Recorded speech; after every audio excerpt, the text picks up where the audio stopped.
Billions of dollars simply evaporated. A financial nightmare unfolded.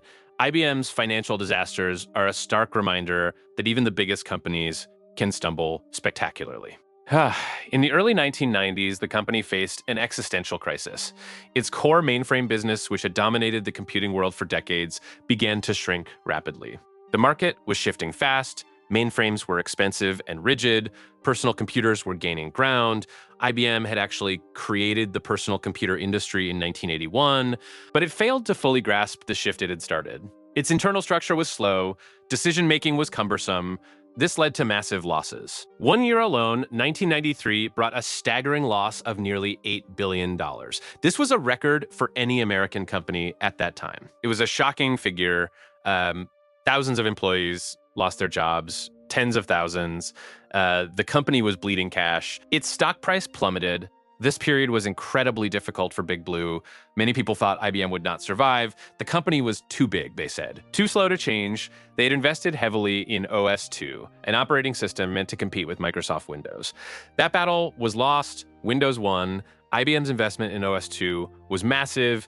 It was a multi-billion-dollar bet that just did not pay off. People had put their careers into OS/2. It felt like a betrayal. The strategic missteps continued. IBM was slow to embrace open systems. It clung to proprietary technology for too long. This allowed smaller, more agile companies to innovate faster. They grabbed market share. IBM's decline was painful to watch for many who admired its history. The company had built a legacy of innovation. Now it seemed to be crumbling. It needed a radical overhaul. Louis Gerstner was brought in as chief executive officer in 1993. He was an outsider. He did not come from a tech background. His mission was to save IBM. He made tough choices. He cut costs ruthlessly. He streamlined operations. He shifted the focus from hardware to services.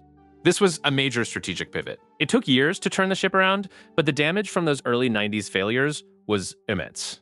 It cost the company billions. It cost it its dominant market position.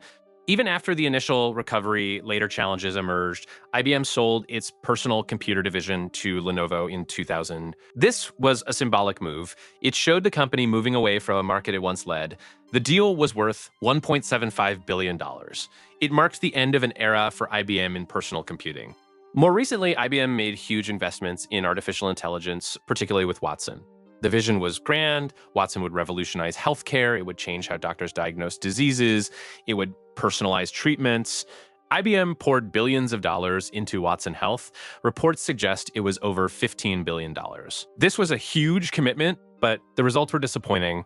Watson Health struggled to deliver on its promises.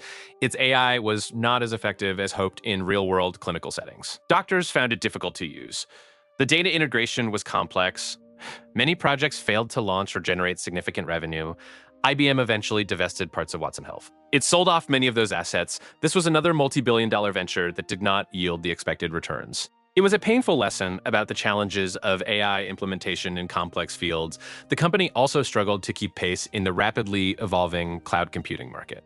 It was a pioneer in many areas, but it was slow to adopt public cloud strategies. Amazon Web Services and Microsoft Azure surged ahead. IBM's focus on hybrid cloud and private cloud solutions meant it missed out on a significant portion of the booming public cloud revenue. This represented lost opportunities worth tens of billions of dollars in market capitalization. The acquisition of Red Hat for $34 billion in 2019 was a bold move to catch up. It was meant to bolster IBM's hybrid cloud strategy. Only time will tell if this massive investment will pay off fully. But the fact remains that IBM was playing catch-up. This was a position unfamiliar to a company that had often been a leader. The company also faced challenges with its semiconductor business. It eventually divested its chip manufacturing operations to GlobalFoundries in 2014. This transfer involved IBM paying GlobalFoundries $1.5 billion over 3 years. It was essentially paying someone to take its manufacturing division. This highlighted the financial pressures and competitive difficulties in that sector. IBM's revenue has been stagnant or declining for many years. For example, in 2015, the company reported a revenue decline for the 14th straight quarter. That is nearly 4 straight years of revenue drops. It shows the persistent struggle to find new growth engines. The company has tried numerous strategies. It has shifted focus from hardware to software, to services, to cloud, to AI. Each pivot brought new hopes. Each also brought new financial risks. Sometimes those risks turned into massive losses. The pressure from Wall Street has been intense. Investors want consistent growth. IBM has found that hard to deliver. Its market value has fluctuated wildly. It once was the most valuable company in the world. Now, it is far from that position. The sheer scale of these financial challenges is hard to fully grasp. Imagine losing $8 billion in 1 year. Imagine investing $15 billion in a project only to divest parts of it years later. These are not small numbers. They represent a massive drain on resources. They represent failed strategies. They represent missed chances. The 1990s were a particular low point. The company was losing money at an alarming rate. Its market capitalization shrank dramatically. Its competitors like Microsoft and Intel were soaring. IBM was trying to innovate, but its size worked against it. It had so many divisions, so many product lines. Coordinating them was a monumental task. The company's culture was also a factor. It was very traditional, very hierarchical.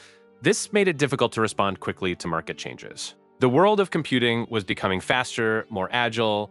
IBM had to learn to adapt or die. Gerstner's turnaround saved the company from collapse. But it did not erase the memory of those staggering losses. The sale of its printing division, another multi-billion-dollar business unit, was another step in shedding non-core assets. The aim was to become more focused, more profitable, but each sale often meant less revenue overall. It was a balancing act. The persistent underperformance in some sectors meant tough decisions had to be made year after year. The journey of IBM through these financial difficulties shows how even an industry giant can face intense pressure. It highlights the constant need for reinvention. It underlines the ruthless nature of the tech market. Even with its rich history and immense talent, IBM had to fight for its very survival at certain points. Its financial journey is a cautionary tale of both immense success and significant setbacks. The struggle to stay relevant in a fast-changing technological landscape continues to be a defining challenge for the company. Despite the failures, IBM has shown resilience. It has adapted and survived, but the cost of those adaptations has been counted in billions of dollars and lost market share. The financial scars remain. The lessons learned from these disasters are truly profound for any large corporation grappling with change. They are not simply a way to travel. They are a fundamental component of his operational strategy, enabling him to manage and expand his vast technological ventures and push humanity forward in various fields. He typically travels with a small entourage, key staff, security personnel, and sometimes family members. The private jet provides a discreet and controlled environment free from public scrutiny and interruptions. This allows for focused work. And confidential discussions. The cabin is designed for both work and rest, with conference areas and sleeping quarters. These elements are customized to his specific needs, ensuring maximum productivity. Even while airborne, customization on these jets can be extreme. Adding special communication equipment or unique interior layouts, this enhances the jet's utility as a mobile office and a sanctuary from the public eye. The logistics involved in managing such a fleet are complex. A team of aviation professionals handles everything from scheduling to maintenance to international flight permissions, navigating different airspace regulations, and landing rights in various countries. It is a full-time job. His flight operations team works around the clock to ensure seamless travel across all continents. This intricate coordination underscores functional necessity of these assets. They are not merely status symbols. They are vital gears in the enormous machine that is Elon Musk's global enterprise. The cost per flight hour is staggering. When all factors are considered, it can easily exceed several $1,000s, perhaps $3,000 to $8,000 per hour, depending on jet model. And specific operational costs, this includes fuel, crew, maintenance, insurance, and other variable expenses. For someone who values efficiency, this cost is tolerated because of tremendous value it creates in terms of time saved and opportunities gained. The financial outlay is a calculated investment. For maintaining his unique leadership style and accelerating his ambitious projects, it is a necessary expense. For someone aiming to revolutionize multiple industries and potentially even colonize Mars, the Gulfstream G65 0ER with its extended range is perfectly suited for his long-distance needs. It can travel nonstop for up to 14 hours at its maximum range. This allows for very long legs without needing to refuel. For example, Los Angeles to Tokyo or London to Singapore, all direct flights. This drastically reduces overall travel time and minimizes potential delays, which are common with commercial aviation stops. The ability to fly above most weather systems also contributes to smoother and faster journeys.